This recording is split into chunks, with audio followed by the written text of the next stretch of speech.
Kumusta mga brad? Isa nga po sa mga electric scooter na parating sa Pilipinas galing Vietnam. Walang iba kundi itong isang to, ang VinFast Viper. So natingin nga po parang akalain mong isa lamang itong Honda Click 125 copycat. Parang ganun kasi yung hilat siya ng pagmumukha niya. Pero hindi po ganun kasi itong isang to ay electric po. Hindi po siya di gasolina. Medyo nakakaingit nga lang din pong isipin na buti pa doon sa Vietnam, may sarili na silang electric scooter or electric car na made in Vietnam talaga. Target kasi ng gobyerno nila na mabawasan nga pong polusyon dulot nga po ng mga sasakyan na di gasolina. At idagdag mo pa na hinikayat nga po nila yung mga tao doon na mag-switch na sa electric kasi tumataas na yung presyo ng petrolyo. Nakatipid ka na, nakatulong ka pa sa kalikasan. Ganon nga po yung mindset ng gobyerno nila. Samantalang yung gobyerno ng Pilipinas, pag nanakaw yung mindset, buwisit. Kung hindi lang sana korap yung mga nakaupo ngayon, baka siguro kahit papano umabante na tayo. Wala eh.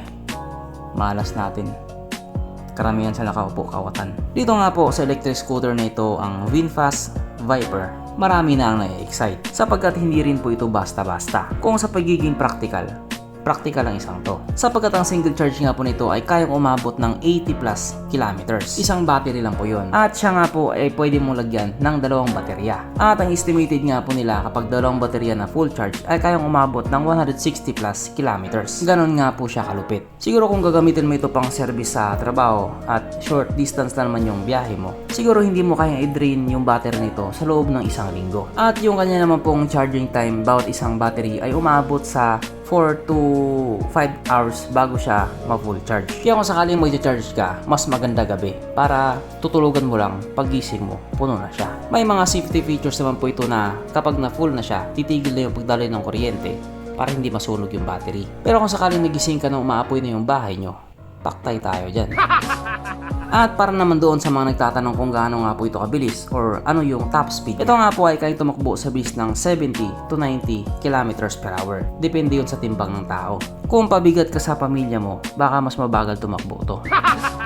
Pero yung bilis nga po na 70 to 90 kilometers per hour, hindi na rin po basta-basta yun. Kung hindi ka naman mahilig mga mote, pwede na yun. So bali yung mga ilaw nga po dito sa electric scooter nito ay full LED na po. At naka TFT display naman yung meter panel niya. At kung makikita nga po natin, meron siyang floorboard na napakalaki nga po ng pakinabang kung sakaling gagamitin mo itong motor na ito pangkargahan. Kunyari mamalengke ka, bibili ka ng karne ng dinosaur.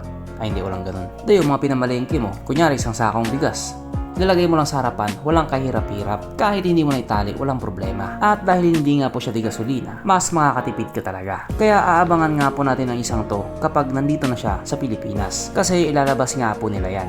At ang pinakatanong nga po ngayon, magkano kaya yung magiging presyo? Yun po ang medyo mahirap sagutin kasi hindi po talaga natin alam at wala din po tayong idea. Pero kung sakaling maging reasonable naman yung presyo niya, mga piso dos, for sure magiging mabenta talaga siya. Kaya nakaka-excite na talaga. Yan po ang aabangan natin. Pero kahit nga po ganun, wala pa rin tayong bounce cave. Bye.